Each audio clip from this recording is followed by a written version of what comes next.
here's a wider angle shot showing the barns, the circle drive. You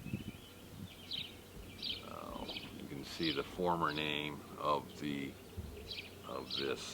property.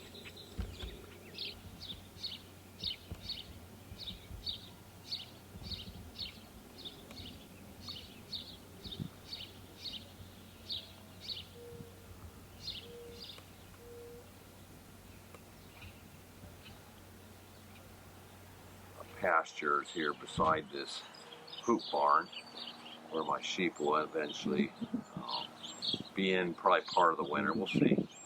Depends on how cold it gets and everything. But this is really exciting to have this building. Anyhow,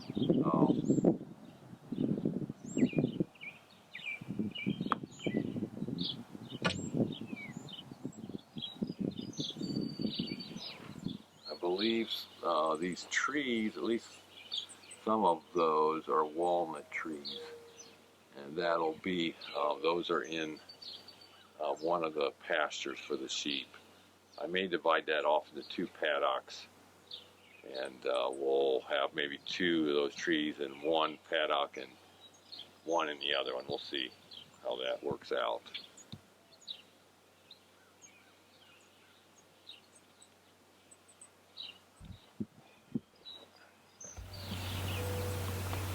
Another angle of that pasture, you can see the trees from a different angle and the fences.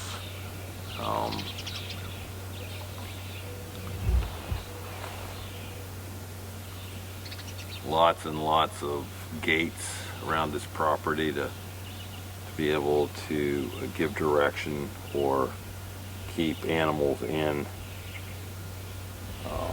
their proper confinement areas. So here's the kind of the back side of the dairy barn, along with the garage, and then here's the equipment shed, barn, whatever you want to call it. So there's a lot of potential here.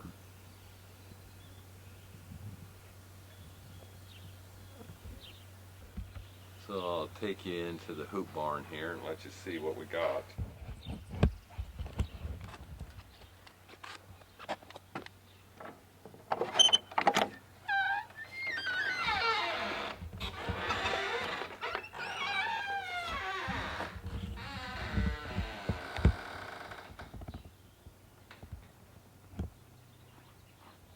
So here's an area to keep a sundry. Actually right now it's junk. So then I have four lambing pens here.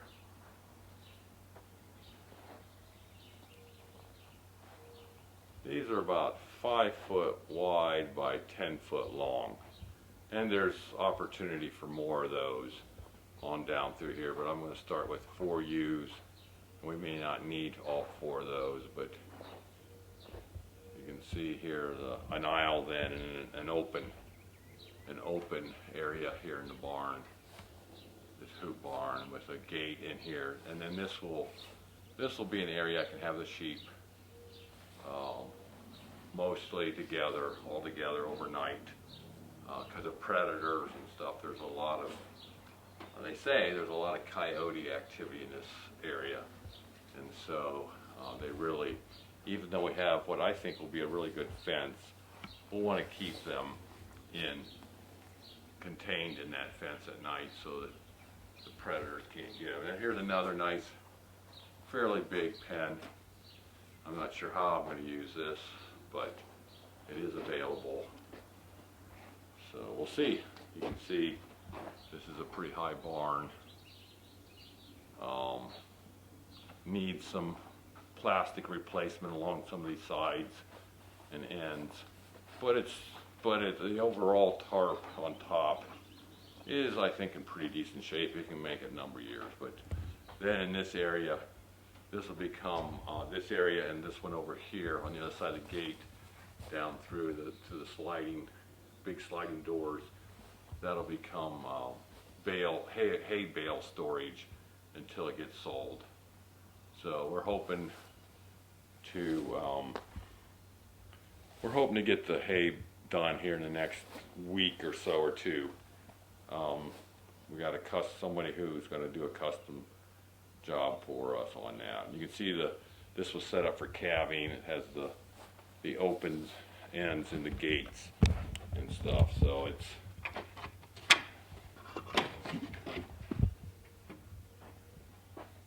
you can see I think these will be big enough pens for sheep. We'll find out. Another shot here on the side of the dairy barn. You can see there's a nice open grassy area here with a trap for groundhogs. There were a bunch of groundhog holes in this building. This property has been somewhat vacant, we think, for several years, and the groundhogs were moving in, and so you can see in the background there is the RV that Kendra and I have put in, and that we are starting to stay in it on weekends or long times of being down here. We don't have water or sewer or anything like that, so we if we want 120 volts, we have to run our generator. We don't need to run it real often. Most of the stuff that we need right now this time of year runs off the 12 volts. So the refrigerator runs off at 12 volts plus LP gas. The furnace, we turn it on a couple mornings because it's really chilly, and it runs off at 12 volts. The air conditioner will run, and they seem like they do a decent job when the generator's running. So anyhow, that shows you around the place a little bit. I'll take you back through the pasture here in a little bit so you can kind of see the pastures. So here's on the back side of the implement shed barn.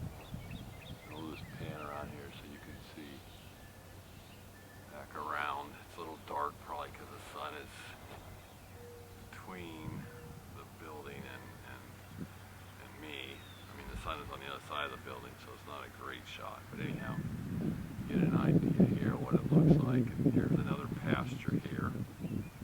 Go around, you can see more pasture.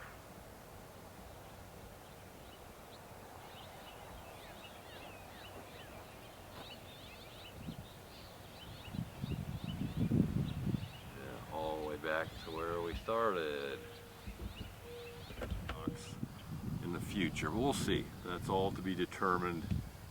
I would like to put a walkway along the edge of it with various paddocks so that I can rotationally graze the sheep.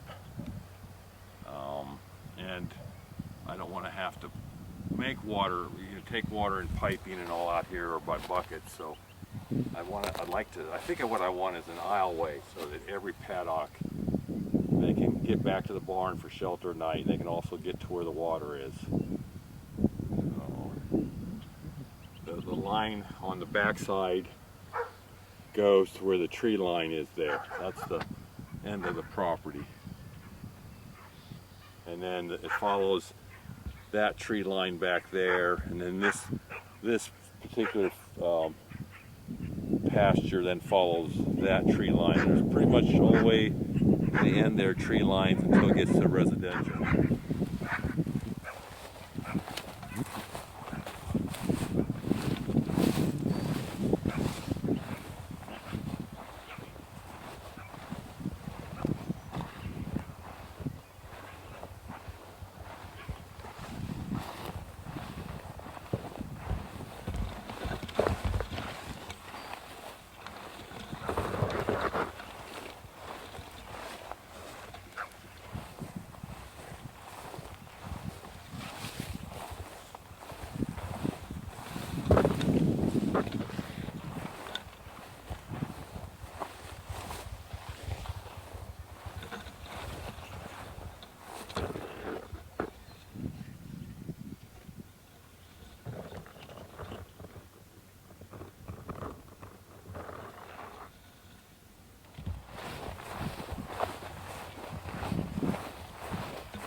this is the inside of the former dairy barn. See, there's still all of the piping, the manure removal system, the suction lines for the milking.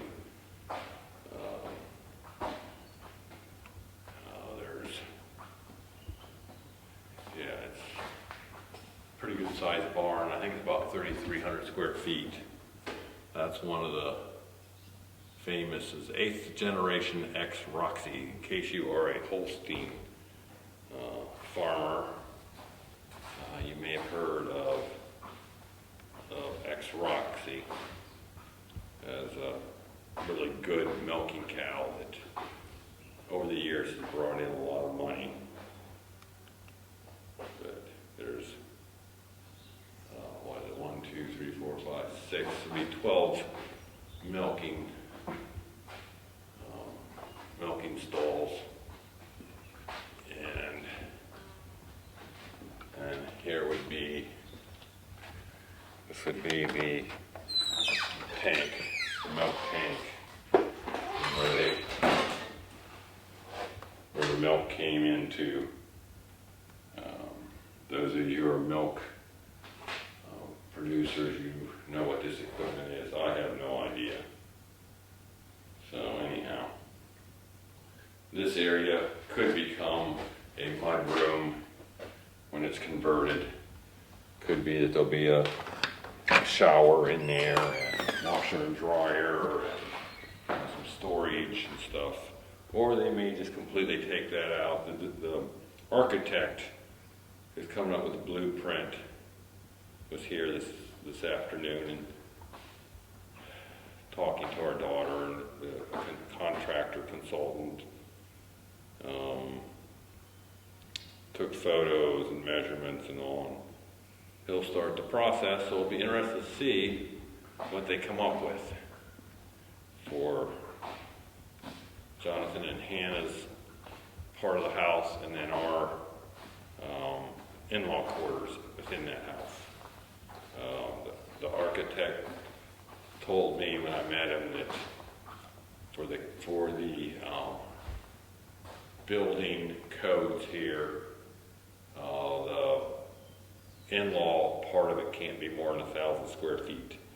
So that's right on what we were hoping for, that we could have 1,000 square feet. So that should work well. Anyhow, I think the concrete floor will all get hammered out, and the milking equipment will all get taken out and repurposed to another small dairy farm, maybe even in the state of New York, but we're not sure. So, yep, that's the plans that we know, and they'll change as we go. Blessings.